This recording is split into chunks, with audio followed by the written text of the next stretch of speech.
Now, more reaction. 2016 Republican presidential candidate. He's taking a jump up in the polls. Governor Christie of New Jersey. Governor, good to see you. How are you? Good to be back, Sean. I'm well. If 58% of the American people think you're a liar, can you win? Can you be president? That's very difficult. Very difficult. And, the problem for her now is that that's going to be the least of her problems. She's going to be looking back on bad polls as the good old days. I think she's going to have some real serious issues regarding prosecution potential here. All right, let me go through some of this. There are 3 laws, including 2 felonies, that Hillary may have broken with regard to the personal server. We'll put them up there. 18 U.S.C. 1924, knowingly removing materials containing classified information of the United States with the intent to retain, so on and so forth. 18 U.S.C. 793, which is the transmitting or losing defense information, disclosure or classified information. 18 U.S.C. 798, and potential federal records keeping violations. We have those laws too. Rudy Giuliani has identified 13 statutes that should be investigated for. You're a former prosecutor. Yeah. What do you think? Well, listen, I think she's got big problems. And you didn't mention obstruction of justice up there, which is also another potential problem and charge for her. And so the FBI's got a lot of work to do, and I hope they're getting to it because the American people have a right to know this beforehand. And what you showed in that video, and Ainsley showed on the video, is just awful because she doesn't tell the truth. She's not transparent. She doesn't answer questions. She thinks she's above it all. Old Ed Henry asked her 3 questions one day. She said he was only entitled to get 1. I'm sorry, Your Highness. There are actually rules and laws that apply to everybody in this country, including Queen Clinton. Yeah, exactly. But when Ed Henry did ask that series of questions, he said, did you wipe your server clean? You mean like with a cloth? I mean, well, really? She's got obviously a juvenile joke writer who's writing her some jokes that they want to hope will make people forget. But what people understand about this problem is they want her to answer a few simple questions, Sean, right? First, why did you have a private email server in your basement at all? Second, why were you using it for official business? Third, why would you ever have classified information running through it when the Russians, the Chinese, or just 2 18-year-olds off on a toot can hack into it? And why aren't you willing to answer these questions? In the bathroom of a mom and pop shop. Now, the FBI says they recovered a substantial number of she deleted 33,000 emails. Then she supposedly, in her mind, thought the server was wiped clean. That's what they told us. Now, of those 33,000, if they're not about yoga, Chelsea's wedding, her mother's funeral, or emailing Bill, who doesn't email, right? Is it going to be about Benghazi, the Clinton Foundation? Is it going to be classified information? It could be all of those things and more, because we know she was conducting all of her business over that server. That means she would have obstructed justice, violate the Espionage Act, violate all these codes that I put up before. Is there a potential she gets indicted here? Well, sure. I mean, David Petraeus got charged.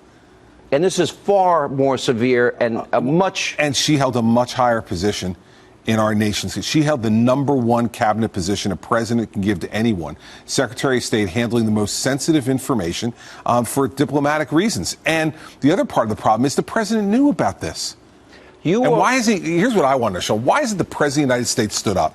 Ed Klein will be here on Monday. He wrote a book. He has an account where Hillary walked into the Oval Office, had a big fight with Barack Obama, and said, "Call your dogs off, Barack." And he said, "No." He said, "I'm not going to do it." So we'll get into that Monday. Yep. Let me ask you. Hillary said it's not an emergency as it relates to entitlements. You have distinguished yourself as the one candidate that says we got to touch the third rail: Social Security, entitlement spending, raise the eligibility age, and means testing, which, by the way, I interpret as stealing my retirement money that I paid into since I was 12 years old, but that's a different issue. Is it an emergency? It is an emergency. Most recent private sector study says it's 7 to 8 years Social Security will be insolvent. If that's not an emergency for middle-class families in this country, and this is the problem with Mrs. Clinton. They stole the money already, is your argument back to me. Of course they stole the money already. They lied to us and stole from us. They said it was in a trust fund. It was never in a trust fund. They're taking our payroll taxes today and spending it on other things and giving us IOUs in return. There is nothing in the lockbox, Sean, except a pile of IOUs from the federal government. They stole my money. They stole your money already. Mrs. Clinton, you know what she wants to do? She wants to raise your taxes more so they can steal more of it. Let me ask you, the Republicans have been weak and timid, and I'm not talking about the governors. I'm talking about congressional Republicans. They said they would repeal or replace Obamacare. They wouldn't use the power of the purse. They ran in 2014. They said they'd stop executive amnesty. Now they've got the issue of Planned Parenthood. Now, should they fund the government completely, maybe even transfer the money that goes to Planned Parenthood, the $500 million, $500 million a year, to other women's health issues, and pass that budget And if the Democrats don't take it up in the Senate or the president vetoes it, what should they do? Listen, they should. We've done this as we've talked about before. We've done this on the state level. We haven't funded Planned Parenthood for 6 years. They should send the bill to the president's desk and make him veto it.